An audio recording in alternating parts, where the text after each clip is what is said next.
to Biblical Theology Today. I'm Jackson Gravett, and today we want to start looking at how the Bible works together as one unified story. And one way that we can do that is by seeing that certain stories throughout the Bible share certain elements and certain terminology, and even the entire big story itself seems sometimes to be mirroring or echoing an earlier story that we find in the Bible. Today we're going to look at 7 stories that seem very, very similar. 5 of those are found in the Old Testament, and then the other 2 are found in the New Testament at really, really important junctures. And so we're going to use a diagram here where we draw 1, 2, 3, 4, 5, 6, 7 circles, and you can see here that these circles are getting progressively bigger, and that's showing that these stories are building on each other and the elements are beginning to be repeated and added to. And so the stories that we're looking at today share certain things in common. There are these deadly, dangerous waters, and the people that God cares about and loves come to those waters, and God's going to have to bring some sort of deliverance and salvation. The first time that happens is actually in Genesis chapter 1. In Genesis chapter 1, God creates the world, and it says that the world was without form and void, and darkness was on the face of the deep. We could spend a lot of time talking about how all of that is very negative language. Today, though, all we really need to do is to consider what would have happened if God had created humanity right then. He would have made Adam and Eve, he would have put them on the earth, which at this point is just one enormous ocean. They would have drowned and died.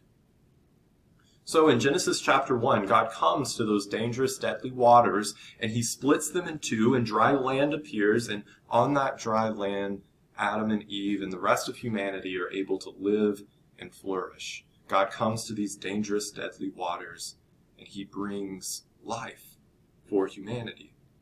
Now, elements of that story are repeated just a little while later in Genesis chapter 6. In Genesis chapter 6, God reverses what he did in Genesis chapter 1.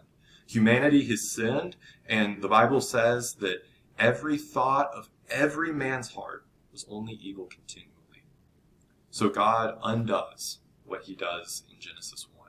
He causes those waters that he had separated to come flowing back and cover up the dry land that he had created, and everyone who is on the earth is killed under the floods of God's judgment and wrath. The problem is there are some people on earth that God has chosen for himself that he wants to protect and rescue, namely Noah and Noah's family. And so God doesn't split the waters and make dry land appear for them, but what he does do is he causes Noah to build this enormous boat, the ark.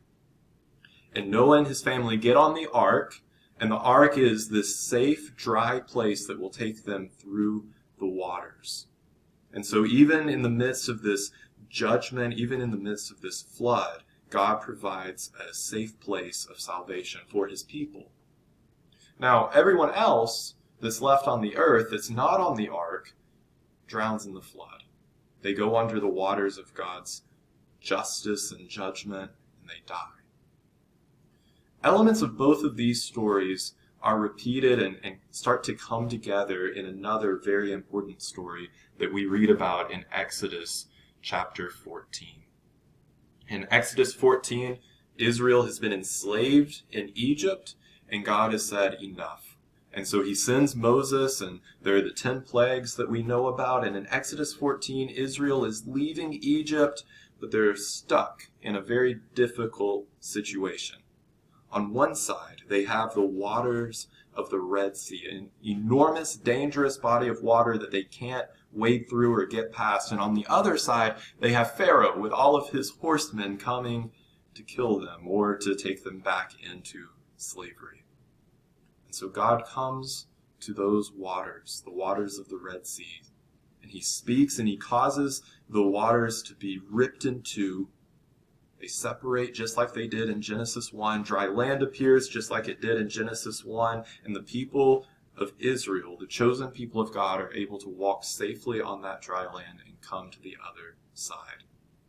Now Pharaoh and all of his army decide to follow them, and so they go through the waters, they walk onto the dry land, and God causes the waters to come back and cover the dry land, and it kills the Egyptians, much like the story in Genesis chapter 6. The wicked people in the days of Noah drown under the waters of God's judgment, and the wicked Egyptians do as well. That story is repeated not long afterwards in Joshua chapter 3. In Joshua chapter 3, the people of Israel have come out of Egypt, they've gone to Mount Sinai, they've wandered around in the wilderness, and now it's time for them to go into the land of promise, into the land of Canaan. And as Joshua is leading them towards the promised land, there's one problem. The Jordan River, which is notorious for flooding very, very badly and sweeping people away in its floods, stands in the way. And so once again, God comes to the Jordan River. He causes the waters to be split in two. He causes dry land to appear, and his people are able to walk across safely to the other side. He gives deliverance once again. Now, this story, especially in light of the past two, might sound a little bit anticlimactic. There's no war, there's no death. But this is setting a really important precedent that's going to come up in the next two stories that we're going to talk about. In 2 Kings chapter 2, the Jordan River is mentioned again. Elijah and Elisha come to the Jordan River. It's time for Elijah to be taken up into heaven, and so he wants to get across the Jordan so that can happen, and Elijah is tagging along with him, and they come to the Jordan, and Elijah takes off his mantle, he hits the waters of the Jordan River, and God causes them to split in two, and Elijah and Elisha walk across on dry land. Elijah is taken up into heaven, Elisha takes up his mantle, needs to get back across to the land of Israel. He comes to the Jordan River, he hits it, the waters split, and Elisha walks through on the dry land. Again, maybe a little bit anticlimactic, especially in light of the Exodus story. But this story is very, very important because of something we read whenever we get to the New Testament. In Matthew chapter 3, we find Jesus with John the Baptist. And you may know that John the Baptist is kind of this Elijah 2.0. Malachi predicts that Elijah would come and make the way ready. It's a prediction that John the Baptist is going to give way to this greater prophet who will do greater miracles and speak a greater word from God, kind of this Elisha 2.0. So John the Baptist and Jesus are the second telling of the Elijah and Elisha story. They're kind of the bigger and better version of Elijah and Elisha. And in Matthew 3, we find John the Baptist and Jesus together. And of all places, they're at the Jordan River where John the Baptist has been baptizing people. And whenever we read this story, in light of 2 Kings 2 and in light of everything else that we've seen, we would expect these two men of God to come to the Jordan River and for God to split the Jordan River in two and for them to walk across to the other side. Especially if Jesus does this. The people of God always have the water split for them. Dry land always appears for them, and Jesus is the person of God par excellence. He's the Messiah, the anointed one, the chosen one of God, his beloved Son. But what we read in Matthew chapter 3 is that John the Baptist and Jesus come to the Jordan River, and instead of the waters splitting and them walking through on the dry land, they go down into the water, and Jesus, regardless of the mode of baptism, Jesus goes under the water. Now you'll remember, the only other people who have gone under the water were the wicked people in the days of Noah and the wicked Egyptians in the days of the Exodus. Yet here we have the perfect man, the righteous man, going under the waters just like wicked people do. And what the Bible is wanting us to learn from all of these narrative stories, I think, is that Jesus is going to die as if he's a wicked person. He's going to die as if he wasn't a member of the people of God, as if he wasn't the chosen one of God. He's going to die in the place of the wicked, like you and like me. Jesus is going to go under the waters of death and judgment and wrath. He's going to take the sins of the world upon himself. He's going to die for us. Now, the last story we have to mention is very important because of that, and it's found in a very interesting place in Revelation chapter 15. In Revelation 15, John has this incredible vision where he sees this sea that's filled with glass and with fire, and he looks to the far side of the sea and he sees the throne of God, and around the throne of God are all the people of God, and apparently they're singing very loudly because he can hear them from the other shore. And he says that what they're singing is first the Song of Moses, which is found in Exodus chapter 15. It's the song that the people of Israel sang after God split the Red Sea and they walked out of Egypt. They're singing the Song of Moses in Revelation 15, and he also says that they're singing the Song of the Lamb. You might know that whenever John tells the story of Jesus' baptism, he records that John the Baptist sees him and says, "Behold, the Lamb of God that takes away the sins of the world." That they're singing the Song of Moses and the Song of the Lamb.